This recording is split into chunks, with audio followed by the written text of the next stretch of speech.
도장을 새기는 어떤 집에 손님 한 분이 찾아오셨다고 합니다. 도장을 새기는데 얼마요? 예, 3,000원입니다. 다시 묻기를 한자나 한글이나 값이 같습니까? 예, 같습니다. 다시 묻기를 그러면 이름이 길든 짧든 값이 같습니까?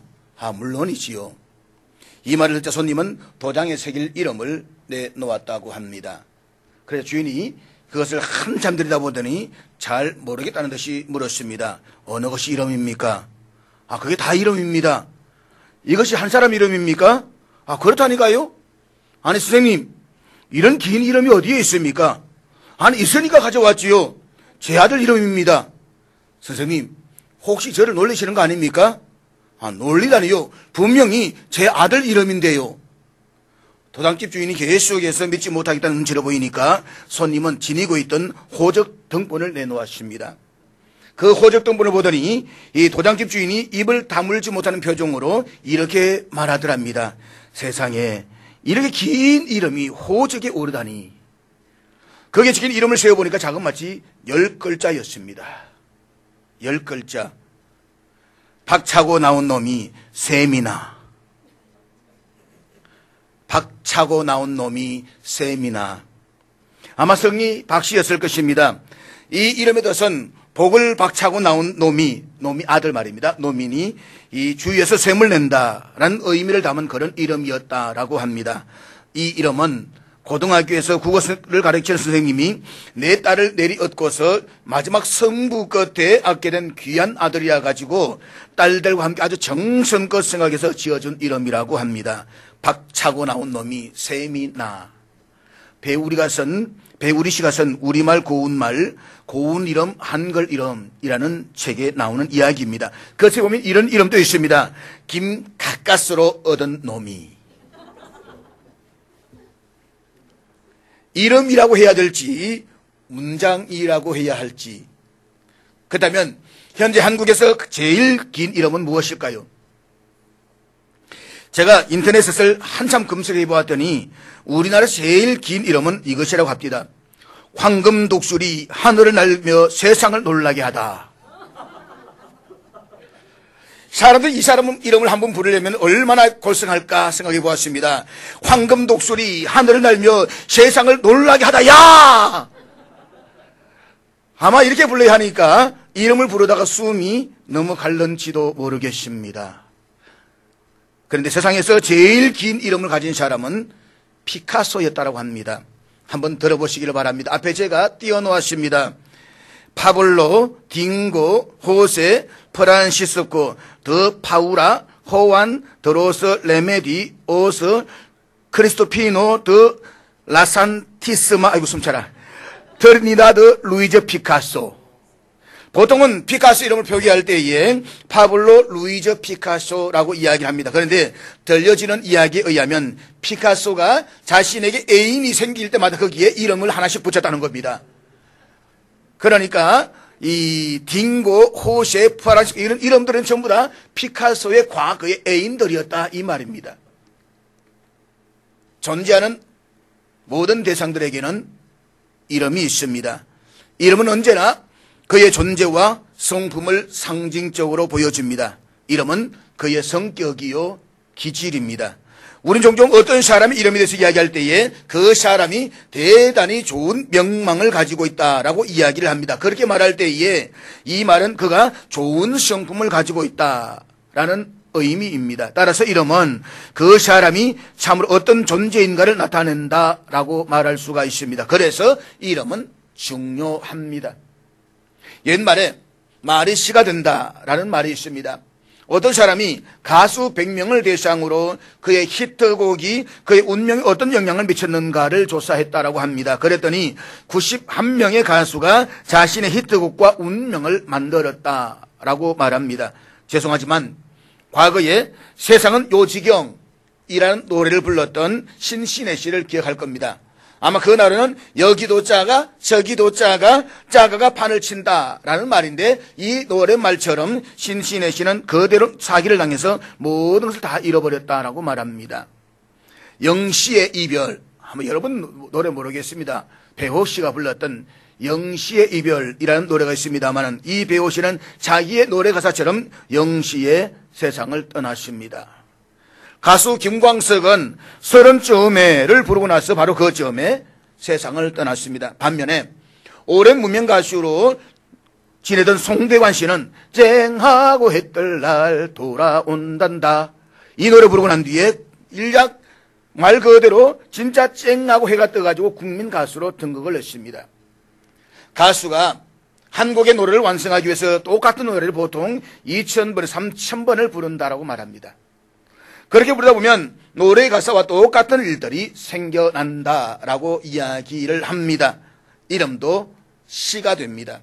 이름에는 성공을 기원하는 축원과 염원이 그대로 담겨져 있습니다.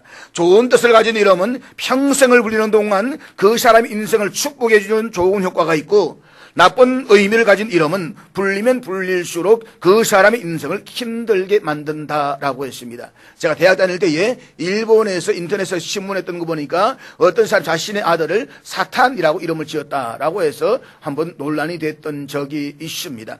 아마 이 아이는 평생 살면서 죽을 때까지 사탄이라는 이름을 들으면서 살아갈 것입니다. 한 사람 평생 몇 번 이름을 불릴까, 자기 이름을. 인터넷에서 제가 1시간을 뒤져봤는데 없더라고요. 안 나오더라고요. 한번 알아보기 위해 찾아봤는데 아마 수만 번이 불리지 않겠습니까? 그 수만 번의 이름을 불리는 데에 일평생 따르는 이름, 그러다 보니까 그 이름 뜻대로 되어가는 묘한 힘을 가지고 있다라고 이야기를 하는 것입니다. 그렇기 때문에 한 사람에게 일평생 따르는 이름은 참으로 중요합니다. 그런 점 저는 제 아버님께서 제 이름을 참 잘 지으셨다라고 생각을 합니다. 오주철. 물론 한자로 보면 나라의 밝은 기둥이 되라. 아직 밝은 기둥이 못 되고 있지만 밝은 기둥이 되라 라고 해서 오주철이라는 지음으로 주었습니다만은 요즘 우리 목사님들 모임에 나가서 간혹 보면 커피를 마신다든지 할 때, 건배를 할 때 건배사에 늘 오주철이 나옵니다. 오직 주님만 철저히 바라보자. 좋은 이름 아닙니까? 한번 모임에서 해가지고 오주철 그랬더니 한 분이 그러더라고요. 오직 주님만 철 좀 들자. 이름이라는 게 참 어떻게 불려지냐에 따라서 굉장히 그 인생을 중요하게 만든다라고 볼 수가 있는 것입니다. 그래서 우리나라는 이름에 상당히 집착을 합니다. 그런데 성경에 나타나는 이스라엘 민족은 특별히 이름에 집착하는 민족 가운데 하나입니다. 자신의 현재의 삶이 이름과 어울리지 않는다라고 생각을 하면 이름을 바꾸어서라도 자신의 삶을 이름으로 표기하는 민족이 이스라엘 민족입니다. 이름. 오늘도 우리는 성경에 나타난 계시된 하나님의 이름을 알아가려고 합니다. 우리가 성경을 읽어보면 성경에 하나님에 관한 이야기들로 가득합니다. 그런데 성경은 우리들에게 하나님의 존재를 논증하려고 하고 있는 것이 아니라 계시다는 사실을 선언하고 있습니다. 다시 말해 성경은 우리들에게 하나님의 존재에 대해서 무엇인가 과학적으로 증거를 제시하고 있는 것이 아니라 하나님이 계신다는 사실을 당연한 사실로 간주하고 있습니다. 그래서 성경의 첫 번째 구절인 창세기 1장 1절에서는 우리들 하나님의 존재를 증명하려고 하거나 설명하고 있는 것이 아니라 태초에 하나님이 천지를 창조하시니라 라고 선언하고 있습니다. 태초부터 하나님이 계신다 이 말씀입니다. 그런데 우리가 알아야 될 것은 하나님의 존재에 대한 논증으로는 결코 믿음이 생기지 않는다는 것입니다. 물론 그런 논증들이 때로는 우리가 신앙생활하는 데에 도움이 되기도 할 것입니다. 그렇지만 그것만으로는 우리의 신앙생활을 활력이 넘치는 믿음으로 이끌어가지는 못합니다. 우리가 믿는 믿음의 대상이 하나님이시다라고 한다면 중요한 것은 우리가 믿는 그 하나님을 바르게 알아야만 합니다. 그래야 하나님께 올바른 예배와 경배를 드릴 수가 있습니다. 그래서 성경은 우리로 하여금 하나님을 알아가야 한다라고 가르치고 있습니다. 그렇다면 우리는 다음과 같은 두 가지 질문을 먼저 던질 필요가 있습니다. 첫째 질문은 피조물인 인간이 창조주이신 하나님을 알아가는 것이 과연 가능한가? 디모데전서 6장 16절에서 사도 바울은 하나님에 대해서 이렇게 말씀하고 있습니다. 우리 한번 다 같이 읽도록 하겠습니다. 같이 읽습니다. 시작.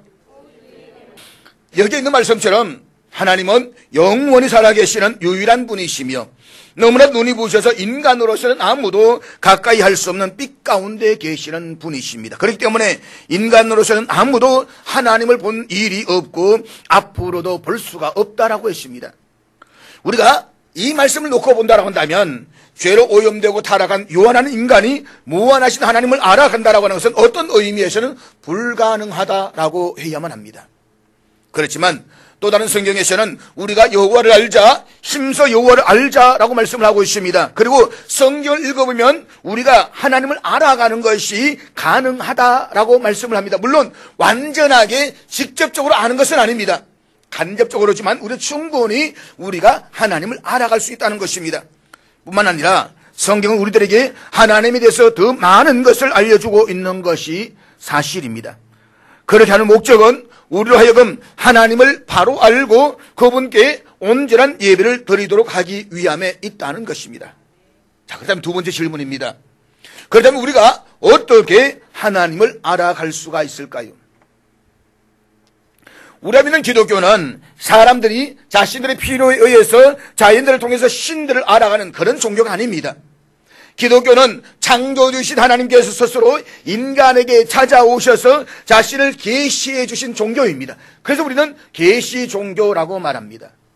따라서 하나님께서는 피조물인 우리 인간들이 하나님을 알아갈 수 있도록 여러 가지 방법으로 스스로 자신을 계시해 주셨습니다. 계시하다, 보이다 이 말입니다. 그 방법 가운데 하나가 바로 하나님의 이름입니다. 그리고 하나님께서는 이름을 가지고 계신다는 사실은 우리가 믿는 하나님이 지극히 인격적인 분이시다는 사실을 우리에게 말해주고 있습니다. 다시 말해서 세상 사람들이 자신의 필요에 따라서 우상을 만들어 숨기는 그런 비인격적인 신들과는 존재적 차원이 다른 신이시다 이 말인 것입니다. 우리 하나님은 땅과 하늘과 온 우주에 충만하신 유일한 하나님이십니다.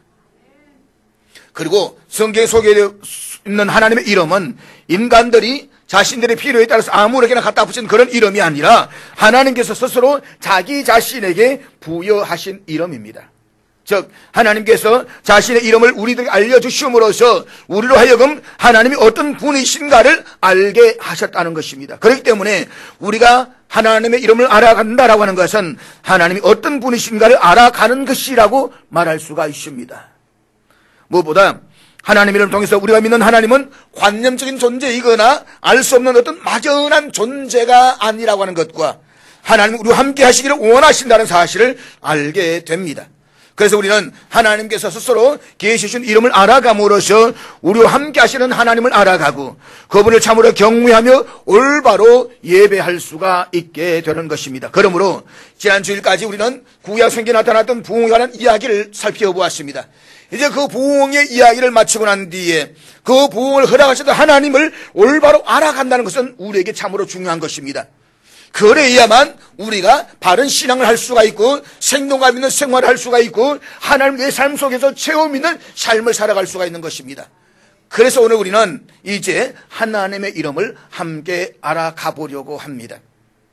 우리가 성경을 읽다 보면 하나님의 이름들이 많이 소개되고 있습니다. 우리가 잘 아는 엘로힘, 여호와 이레, 여호와 샴마라는 이름도 있지만 생소한 이름도 있습니다. 여호와 체바옷, 여호와 키르체누, 이런 생소한 이름들도 많이 있습니다. 왜 이렇게 하나님의 이름이 많이 있는 것일까? 우리를 복잡하게 하시려고? 그것이 아니라면 하나님이 여러 분이라시는 것인가? 그것이 아닙니다. 하나님의 이름을 하나로 말하면 그 이름을 통해서 하나님을 온전히 나타낼 수가 없습니다. 하나님의 하나님 되심이 워낙 넓으시고 깊으시고 높으시기 때문에 어떤 하나의 이름으로 하나님의 모든 것을 다 드러낼 수가 없습니다. 그래서 하나님께서는 자신을 계시함에 있어서 다양한 이름들이 필요했을 것이다라고 생각을 합니다. 우리 하여금 하나님을 보다 바르게 알고 경외하고 예배하도록 하시기 위해서 말입니다.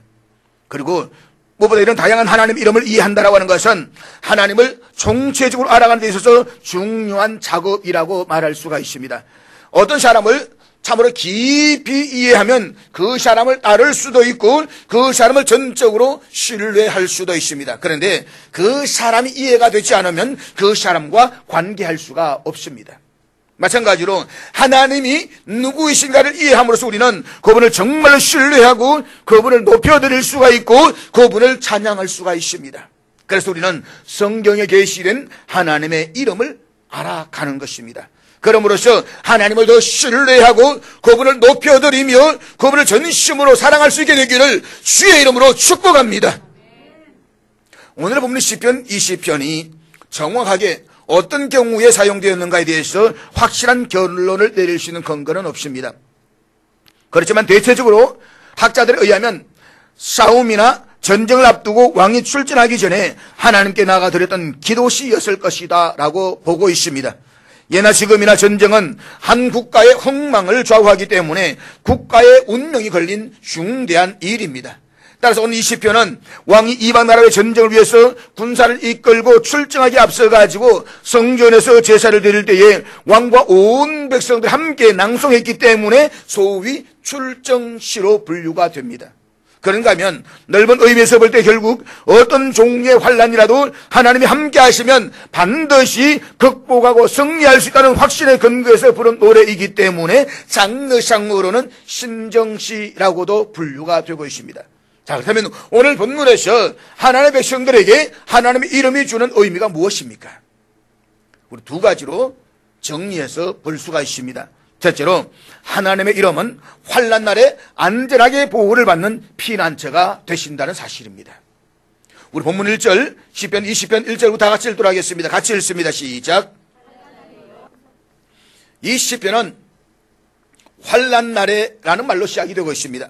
여기서 환난 날에라는 말은 히브리어로 보았을 때에 적들에 의해서 포위된 백성들이 겪는 내적인 혼란과 공포심 등을 표현할 때 사용되는 단어라고 말할 수 있습니다. 다수의 학자들은 오늘 본문에서의 환란의 날은 사무엘하 10장에 기록된 암몬과 아람 연합군의 침공일 것으로 보고 있습니다. 당시 이스라엘을 침공했던 암몬과 아람의 연합군은 수질 면에서 이스라엘에 비례해가지고 월등하게 우세했습니다. 한마디로 지금 이스라엘은 최대 위기 앞에 직면해 있습니다.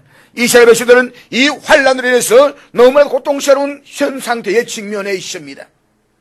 이런 국가의 위기 상황을 맞아서 다윗은 전쟁에 출정을 해야만 했습니다. 그런데 다윗은 전쟁에 나가기 앞서 가지고 먼저 하나님의 도우심을 구하는 제사를 드리면서 기도합니다. 물론 백성들도 다윗과 함께 하나님께 승리를 구하는 기도를 드립니다. 한마디로 왕을 비롯한 모든 백성들이 하나님의 도우심을 구하면서 기도를 드리고 있다는 것입니다. 우리 왕과 함께 하시옵소서. 우리 왕을 구원하여 주시옵소서. 그런데 오늘 본문에 보면 다윗 왕과 이스라엘 백성들이 드렸던 기도의 대상이 야곱의 하나님의 이름이라고 했습니다. 오늘 보면서 이름이라는 단어가 히브리어에서는 그저 단순한 호칭이 아니라 그 대상의 본질을 나타냅니다. 그리고 하나님의 이름은 하나님의 임재를 나타낼 때 사용되는 표현이기도 합니다. 나아가서 하나님의 이름은 그의 인격적 통치와 활동을 나타내는 강력한 표현이기도 합니다. 따라서 환란에 처한 이스라엘 백성들이 기도에서 하나님의 이름이라는 표현을 사용하고 있는 것은 절대적인 열쇠일 수밖에 없는 전쟁을 앞두고 하나님의 임재하심과 그분의 강력한 개입으로 승리하기를 소망하는 그들의 마음들이 그대로 담겨져 있다라고 할 수가 있습니다. 그렇다면 이들이 부른 하나님의 이름은 무엇입니까? 야곱의 하나님입니다. 여기서 야곱은 우리가 잘 알고 있는 것처럼 이삭의 아들 야곱을 가리킵니다. 그런데 본문에서 야곱은 이스라엘 조상으로서의 개인인 야곱이 아니라 이스라엘 백성들을 전체를 가리키는 것으로 이해를 해야만 합니다. 자, 그런 불구하고 본문은 이스라엘, 좋은 이름, 하나님께서 주셨던 그 이스라엘이라는 이름을 쓰지 아니하고 야곱이라는 표현을 쓰고 있다는 것입니다.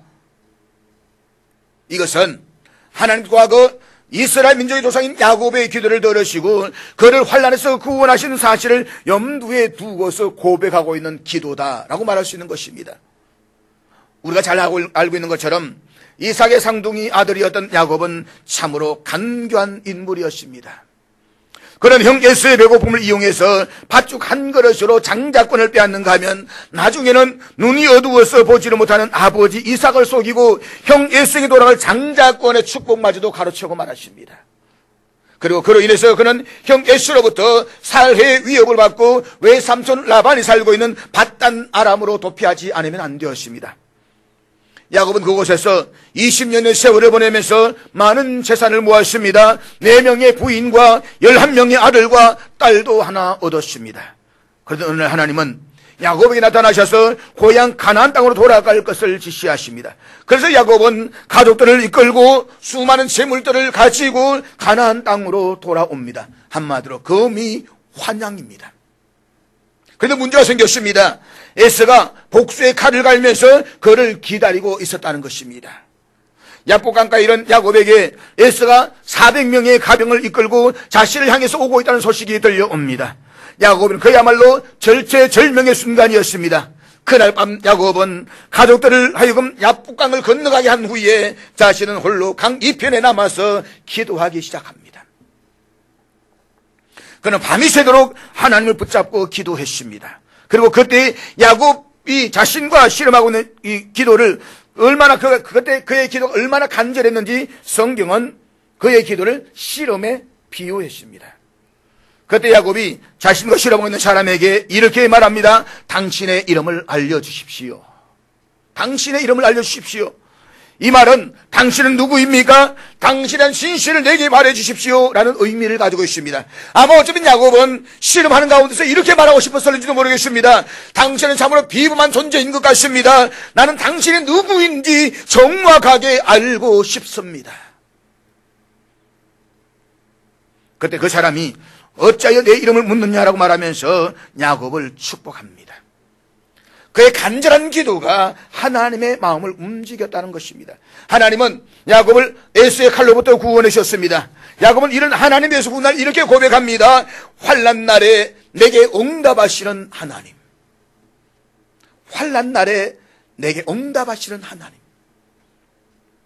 오늘 본문의 시편의 기자는 바로 이러한 사실을 기억하면서 야곱의 하나님께 왕과 이스라엘이 당면하고 있는 그 환난에서 건져주시기를 간곡하게 기도하고 있는 것입니다.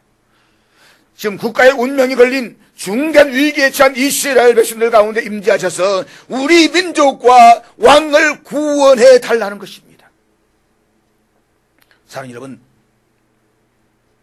지금 우리나라는 미국과 중국을 비롯한 주변 강대국들의 틈바구니에 끼어서 이념의 선택을 강요당하고 있습니다.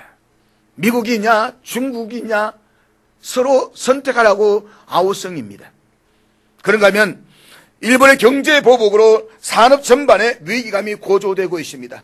앞으로 100일이 중요하다라고 이야기를 합니다. 100일이면 석 달입니다.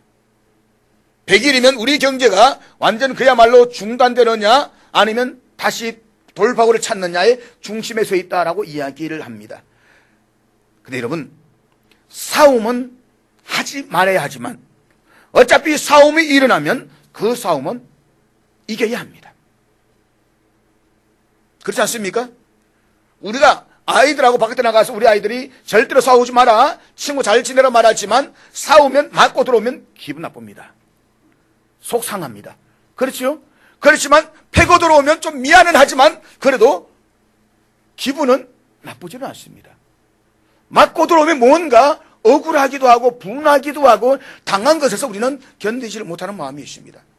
일본과의 경제전쟁 우리는 이겼으면 좋겠습니다. 그런데 솔직히 일본과의 경제적 싸움에서 우리는 너무 힘이 약합니다. 객관적인 면에서 우리가 일본과 싸운다라고 하는 것은 너무 벅찹니다.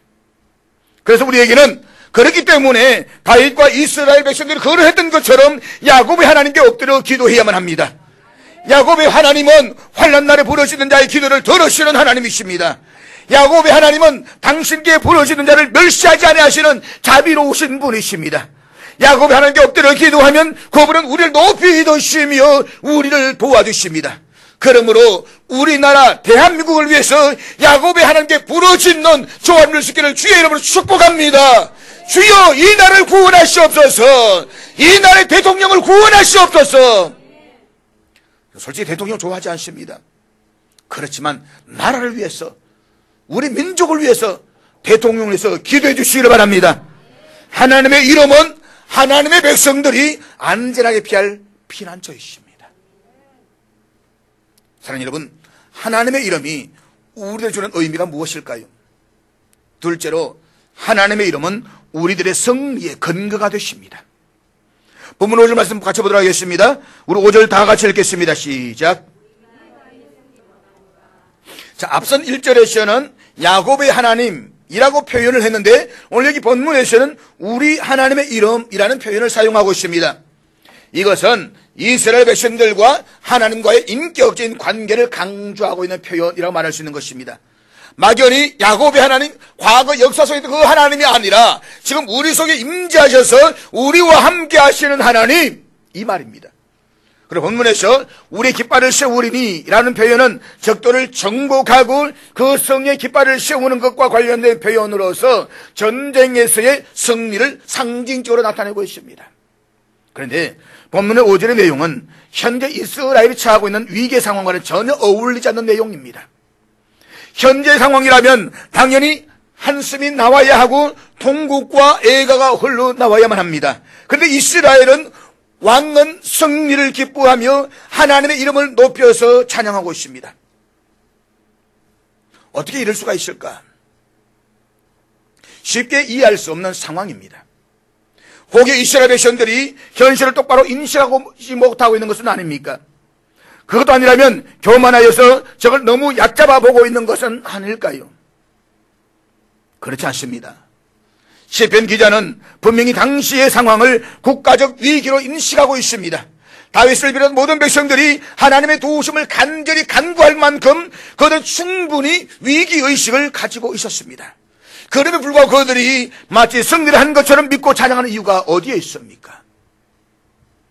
그것은 그들에게 하나님의 이름이 있었기 때문입니다. 우리 하나님의 이름으로 나가는 저들에게 적의 군사력은 아무런 문제가 되지를 않았습니다. 그래서 본문 7절 말씀을 말하고 있는데 우리 7절 다 같이 읽도록 하겠습니다. 같이 읽습니다. 시작. 여기 오면 이스라엘 대적들은 병거나 말을 의지한다라고 했습니다. 여기서 병거나 말은 군사력을 의지합니다. 세속적인 힘을 상징합니다. 사실 세상 사람들은 이러한 것들을 의지하면서 자랑하고 영광스럽게 생각을 합니다. 그러나 본문에서 시편 기자는 여호와 우리 하나님의 이름을 자랑한다라고 했습니다. 하나님의 이름을 자랑한다라고 하는 것은 하나님을 전심으로 의지한다는 말입니다. 하나님을 자기들의 힘으로 여긴다는 말입니다. 이것은 전쟁에 임하는 대적들과 이스라엘의 태도가 완전히 대조되고 있음을 우리에게 보여주고 있습니다. 솔직히 대적들이 보기에 이스라엘 태도는 얼마나 우습게 보입니까? 암몬은 자신들의 군사력만으로는 승리를 장담할 수 없어가지고 아람으로부터 수많은 용병들을 고용했습니다. 그들에게는 뛰어난 병거부대와 기병도 있었습니다. 그에 비하면 이스라엘에는 연합군과 싸울 수 있는 힘도 없고 적들보다도 뛰어난 무기도 하나도 없었습니다. 이스라엘 백성도 그럼에도 불구하고 오직 이렇게 외치는 것입니다. 우리 오직 여호와 우리 하나님의 이름만을 의지한다.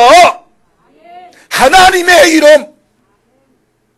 사랑하는 여러분, 대적들이 보기에 이스라엘 백성의 이러한 모습이 얼마나 터무니없는 행동입니까? 제 성경을 보면서 가장 터무니없는 전쟁 가운데 하나 그러면 여호수아의 여리고 전쟁이라고 봅니다. 든든한 여리고성, 한 번도 무너져 본 적이 없는 여리고성, 그 여리고성을 점령하기 위해서는 사닥다리를 만든다든지 칼을 만든다든지 라고 해야만 합니다. 그런데 매일같이 한 바퀴만 돕니다. 또 한 바퀴만 돕니다. 아무 소리도 하지 마라. 입 딱 닫아라. 그리고 앞에 있는 벗개를 봐오면서 그냥 따라만 가라. 한 바퀴만 돈다. 여러분, 250만 명이 여리고성을 한 바퀴 돈다. 그게 보통 일이겠습니까?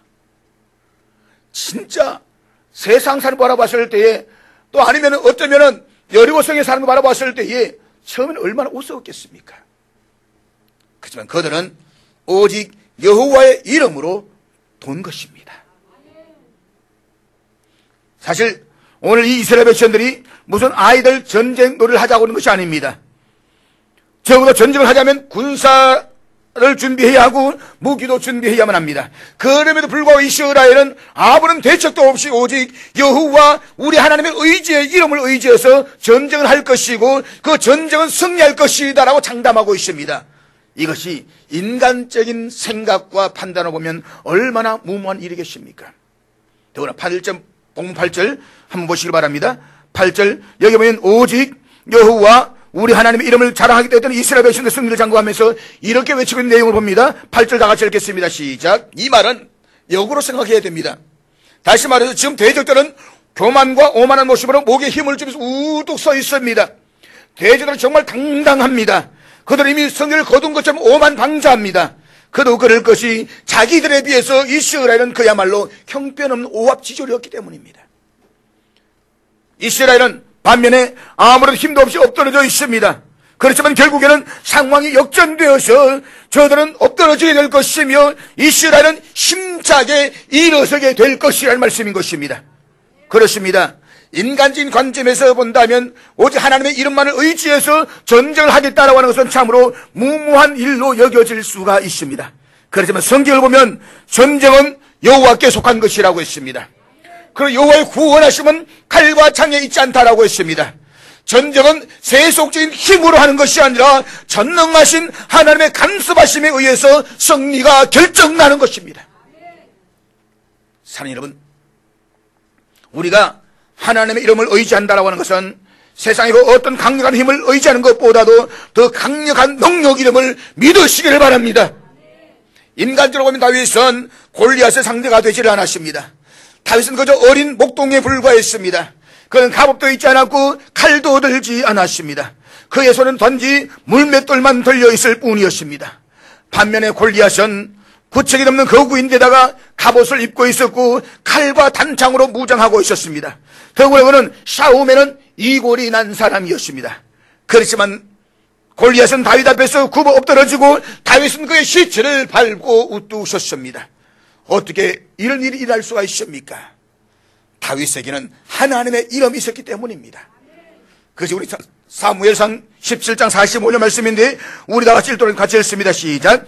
다윗이 블레셋 사람에게 이르되 너는 칼과 창과 단창으로 내게 나아오거니와 나는 만군의 여호와의 이름 곧 내가 모욕한 이스라엘 군대의 하나님의 이름으로 내게 나아가노라. 만군의 여호와의 이름, 이스라엘 군대 하나님의 이름으로 내게 나아간다. 사랑하는 여러분, 세상적으로 보면 하나님의 이름을 의지하는 것이 어쩌면 매우 어리석어 보일 수도 있습니다. 그래서 세상 사람들은 인간적인 힘을 자랑하고 의지합니다. 그렇지만 잊지 마십시오.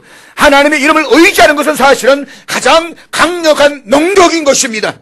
그럼 우리는 하나님의 이름을 의지해야만 합니다. 그래서 결코 어리석은 일이 아님을 믿으시기를 바랍니다. 그것은 가장 확실한 힘과 능력을 덧입는 지혜로운 일이 될 것입니다.